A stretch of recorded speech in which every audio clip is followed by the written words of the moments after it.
The Minnesota Wild are going to be forced into some impossible decisions after another loss, this time to the Nashville Predators.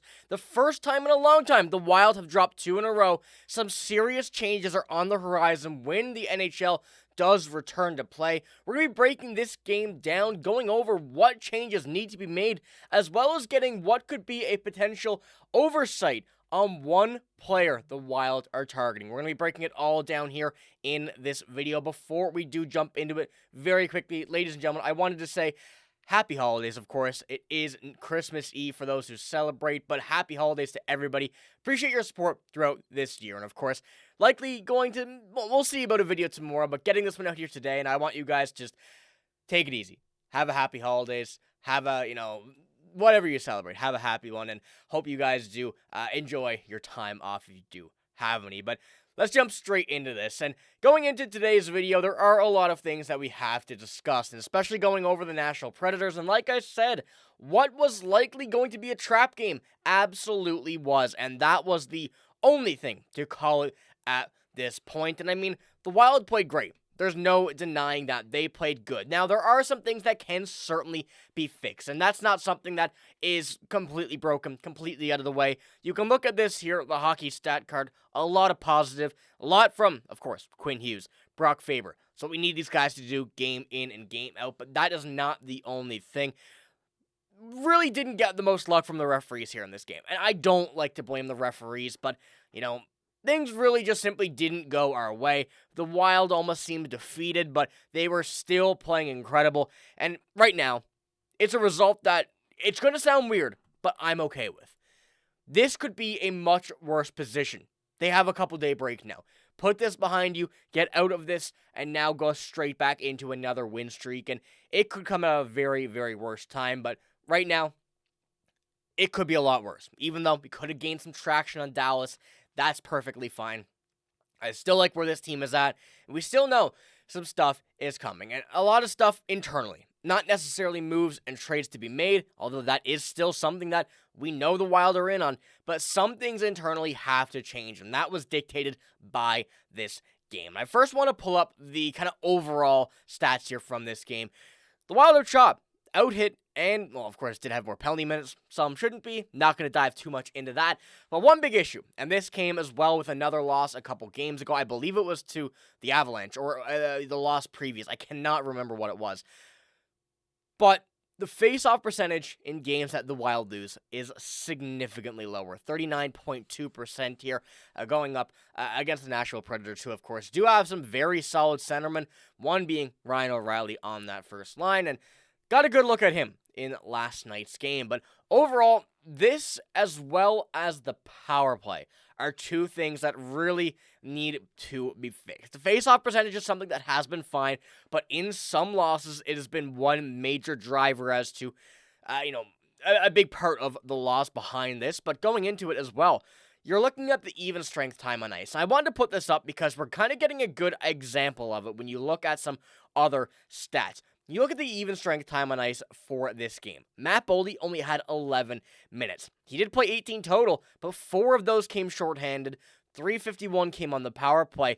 You want Matt Boldy out there at even strength whenever you can. And not having enough even strength or not having a good enough power play are things that really will not set you up for success, especially in a game like this one against Nashville.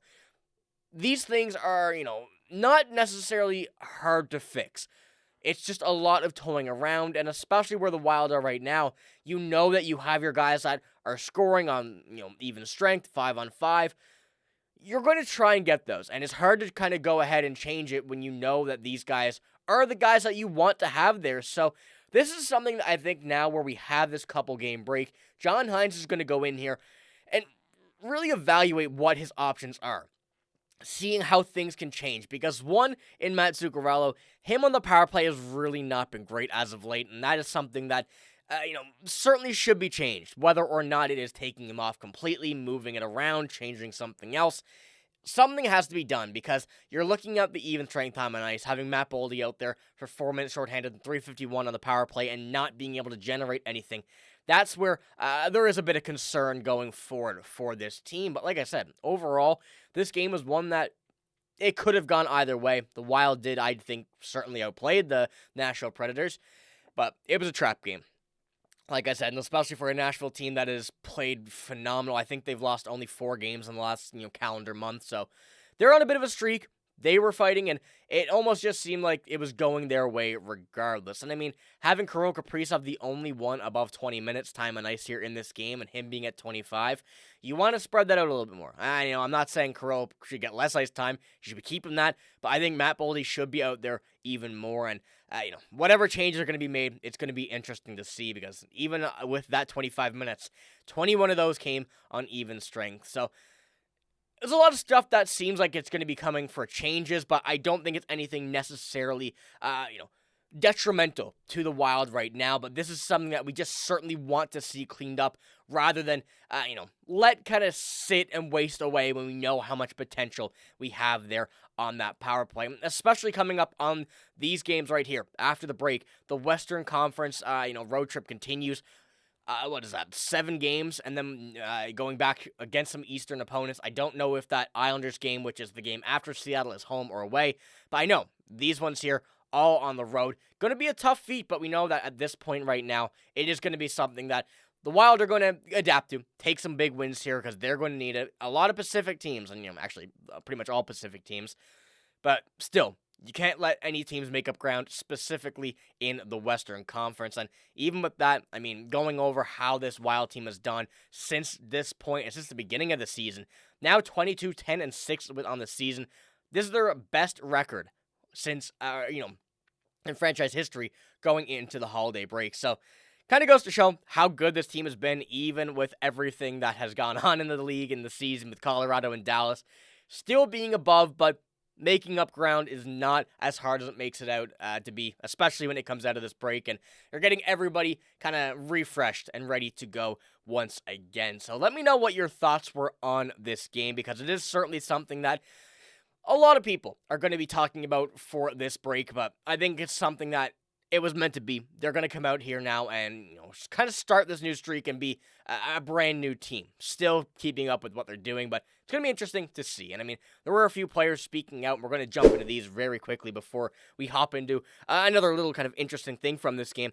But Brock Faber said, it sucks, it's a tough pill to swallow, but you've got to flush it. I think we've played a lot of hockey in not that long of a time period, so it'll be good to get some time off and reset and not think about hockey for a couple days. And when we get back from the short little break, it's go time again. We've got to keep building. And once again, as well, seeing that with Filip Gustavsson coming out with this, we're in a good spot, and we just have to keep winning after the break, and we're going to be fine. And 100%, these guys know it. A lot of hockey, like Brock Faber said, in a short period of time. So a nice break here will be the biggest, I think, benefit for this team right now going out of this break. But jumping in to one more very quick thing before we do finish the video off. Look at Nashville's hockey stat card, and I don't do this very often.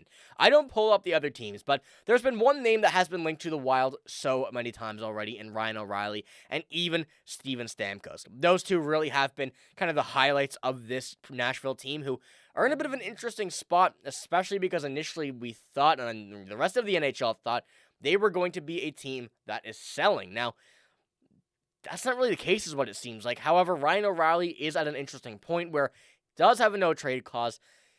Whether or not he wants to be traded is still up to him. He says he doesn't, so there's a lot of questions surrounding that, but we got a good taste of what he would provide here to the Minnesota Wild in this game. So I want to know what you guys think about that as well here.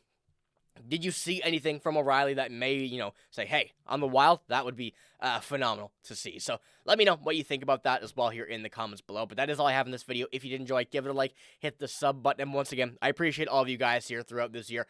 We're not taking a break anytime soon, maybe tomorrow. But if you see a video, I don't expect you to click it, of course, to spend some time with your family, but I'll just be keeping you guys up to date, like I said, as always, every single day with this Minnesota Wild team. But that is all I have. If you did enjoy, give it a like, hit the sub button. I appreciate you guys for watching. Thank you for watching. Hope you have a great day. See you later.